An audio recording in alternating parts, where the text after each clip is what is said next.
Hi guys, it's Poem T in a different type of setting, but I do have a very important message I want to share with you guys, and I want to start doing something a little different if that's okay with you guys.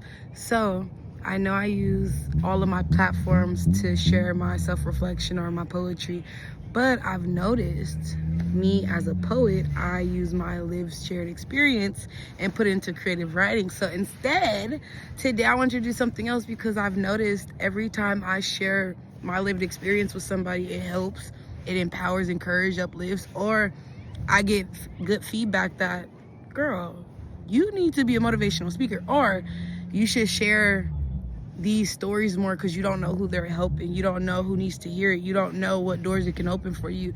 And for a very long time, I strayed away from telling my truth because I was timid or scared of who might not like what I have to say or just not being supported. But I've noticed if I help one person, then my job is done. So, and I had to start moving bold and courageous because God is with me at all times. So I can't be scared or timid of who might be upset with the truth being spoken. If y'all was scared about the truth being spoken, should have changed what the truth was, meaning your actions. So I'm gonna share this with you guys, and I have my daughter's iPad because okay. Let me give y'all some backstory. So what I'm about to share with you guys is a paper I wrote for a scholarship, and the 3 points, it was a Martin Luther King scholarship they do every year at my school. And this year the theme was resilience, education, and how does it tie back into the Martin Luther King speech that he had gave the inauguration. So that was the prompt, and this is how I turned it into what I felt like it spoke to me about education, resilience, and Martin Luther King, how it all tied in. So let's get into it. And I tried to find the actual printed out paper, but I didn't have it. So instead, I sent it to myself so I could read it off my daughter's iPad. Okay, so I am gonna read the paper and then give y'all some feedback or just a little context afterwards, if that's all right. Yeah. So there's a beautiful dog. It is a beautiful poodle, but let me keep it going because, yeah, I'm not gonna get distracted. Okay. The truth shall set you free, a statement I fully did not understand until I experienced it firsthand.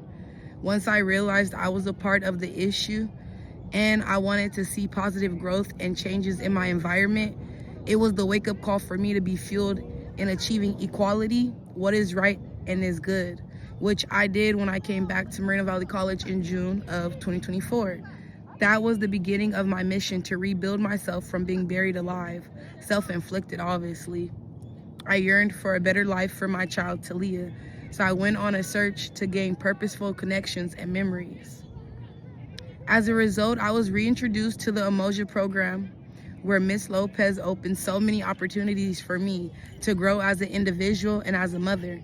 After dedicating so much of my time to Emoja, I received more than recognition, but a place of belonging.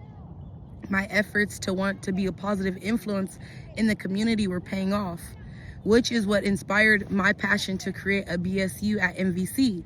The knowledge, love, and community I was overly compensated with caused a desire in my spirit to create the same experiences for others, especially the ones that didn't even know it existed. I seen the need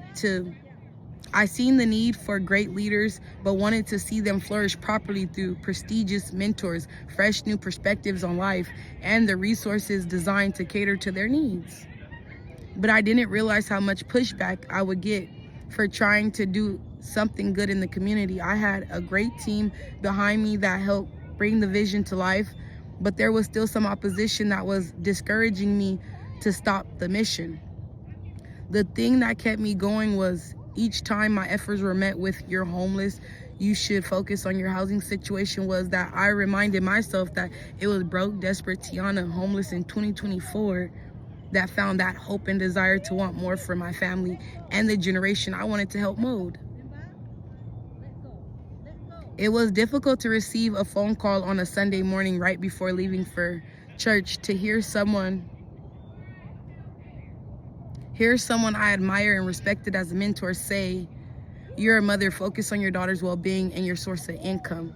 I was reminded that it was my daughter's well-being and wanting to see better changes for her generation that caused me to want to go forward. It was me becoming homeless that showed me I don't want that for anyone else. It was the resilience and faith that I can overcome this because I have overcome so many other odds that this too shouldn't be hard. Thus why I see so many similarities between my life and Dr. King's speech, encouraging people to believe in themselves, knowing their wealth. My bad, y'all. Thus why I seen so many similarities between my life and Dr. King's speech, encouraging people to believe in themselves, knowing their worth while standing in their integrity and morals. Because it was the very same principles I had to stand on to make sure the ones coming after me were given the same advantage in life I had in just the past year. I had to make sure no one else received the bare minimum, harsh treatment, and no opportunity at all because of where they were born or the family that they were born into. We gonna come back because this is not all of it.